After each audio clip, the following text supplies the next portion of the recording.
Batallón Olimpia. Se lo adjudicaban a ellos. El Batallón Olimpia se supone, ya lo veremos más adelante realmente qué es lo que fue, pero para el gobierno era un grupo que estaba encargado de ver que la organización de las Olimpiadas del 68 se diera bien y sin ningún movimiento que perjudicara eso. Según el gobierno, para eso se había hecho el Batallón Olimpia, pero no fue así, ya lo entenderemos. Muchos adjudican también a que más que Gustavo Díaz Ordaz, el verdadero culpable fue Luis Echeverría, que en ese momento era el secretario de Gobernación. Pero bueno, ya entenderemos qué pasó. En 1978, específicamente el 2 de octubre, no es un movimiento aislado.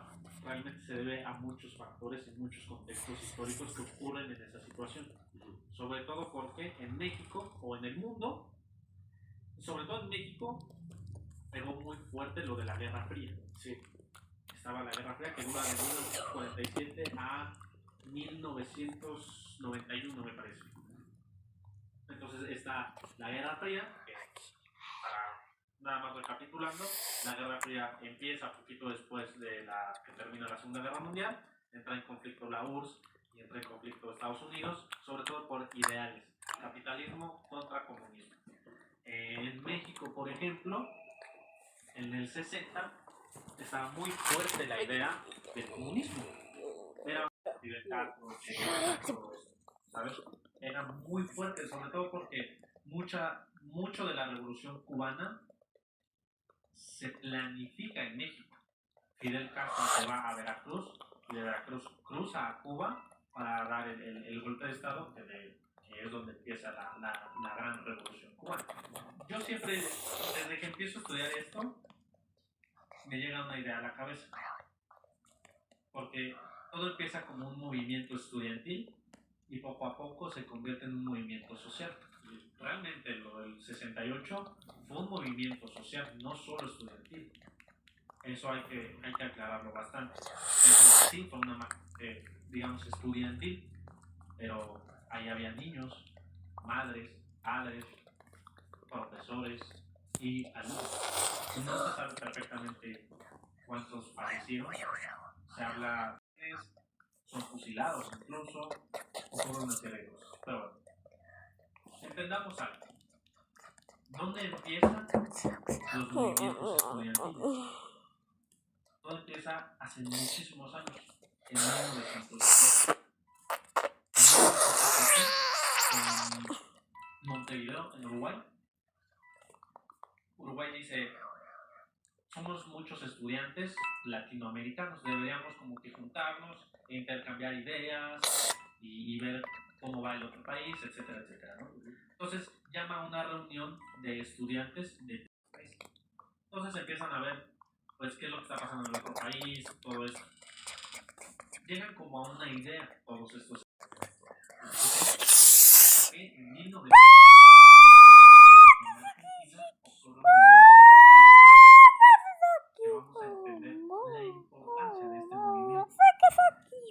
En junio de 1918 estalla un conflicto, enojadísimos porque no se les permitía elegir al rector de su propio cierto tipo de cosas, pero que sobre todo ellos tuvieran total injerencia sobre su propia universidad. ¿Ok? El día de la huelga, grande, se reúnen todos afuera de la toma de votaciones donde se va a elegir al rector. ¿Ok? Se hicieron 3 veces las votaciones. 3 veces. En la última, en la tercera, se divide entre dos. Uno que habían elegido los estudiantes, que ellos querían que él quedara de rector, y uno que ponía el gobierno. ¿Ok? Entonces, se dividen y quedan empatados. Se vuelve a hacer los profesores que habían votado por el que habían puesto a los estudiantes, se voltean y casi todos votan por el que puso el gobierno. Salen los resultados y los estudiantes se enojan. Y todos, que eran miles, entran a donde estaba la toma de decisiones y empiezan a romperlo todo. Se empiezan a pelear con los guardias de seguridad, con los policías y sacan a todos los profesores de ahí. Rompen los retratos de todos los rectores hasta el momento y en el cuaderno donde se decía quién era el rector, firman: a partir de hoy la Universidad de Córdoba, Argentina, entra en huelga. Y los más de 3/4 partes de los estudiantes que habían tomado el lugar, eran miles, pusieron todo su firma y tomaron el lugar. Entonces, hubo 2 estudiantes que estaban comunicándose con el rector elegido. ¿Okay? El rector elegido se nombraba Nores. Los representantes estudiantiles eran Ismael y Enrique. ¿Okay? Entonces, esta es la conversación que tuvieron. Y fíjate muy bien la importancia. Los 2 estudiantes dicen: en nombre de la federación venimos a poner en su conocimiento la gravedad del momento. La juventud está en las puertas de la universidad, dispuesta a apoderarse de ella. Y ya lo ha visto. Ha sonado el toque de atención de la policía y nadie se ha movido. Están dispuestos a hacerse mal. Venimos a pedirle la renuncia. Nores, el rector elegido por el gobierno, dice: esto es un atrevimiento. Los 2 estudiantes dicen: es un exceso de sinceridad, doctor. No somos nosotros, es la juventud, el pueblo de Córdoba. El rector dice: estoy dispuesto a jugar mi vida, y si se debe quedar el tendal de cadáveres de estudiantes, que quede, pero yo no renuncio. Los estudiantes dicen: pues que venga la... El rector dice: la Fuerza Nacional y la Fuerza Policial estarán dentro de la universidad, y si deben masacrarse, que así sea. Pueden quedarse dentro de la universidad para calmar los ánimos y tratar de que esto se arregle. Y los estudiantes dicen: nunca, doctor. Nos debemos a los que esperan afuera de nuestra respuesta. Perder minutos es perder la vida de nuestros compañeros. La responsabilidad pesa sobre usted. Hay una foto emblemática de ese momento, que es cuando los estudiantes se suben al edificio de la universidad y ponen la bandera de Argentina. Entonces, Nores en ese momento, viendo la gravedad del asunto, entra en razón y llama al gobierno. Y dice: ¿sabes qué? Los estudiantes están dispuestos a morir por esto. Evitemos conflictos y vamos a ver qué es lo que quieren y todo eso. Y a partir de ahí se da una serie de los estudiantes y poco a poco se empieza a luchar para que eso se cumpla. Y así es como ellos logran la independencia o la autonomía de su universidad principal.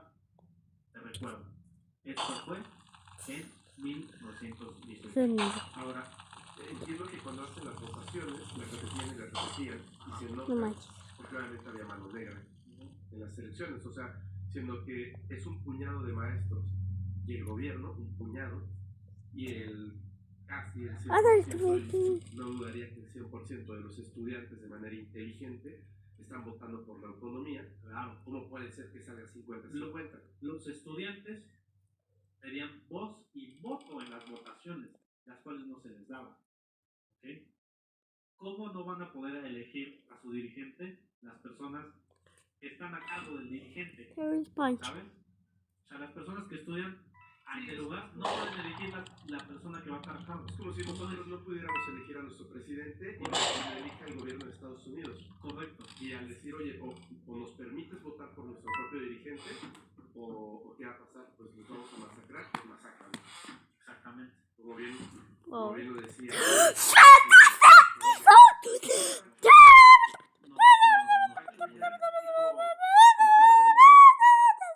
prefiero morir de pie que vivir de rodillas. La verdad no sé. Casi estoy Te mentiría, ¿eh? Te mentiría si te dijeran la verdad. Pero me equivocar porque me gusta mucho esta frase. Bueno, ese evento se llamó la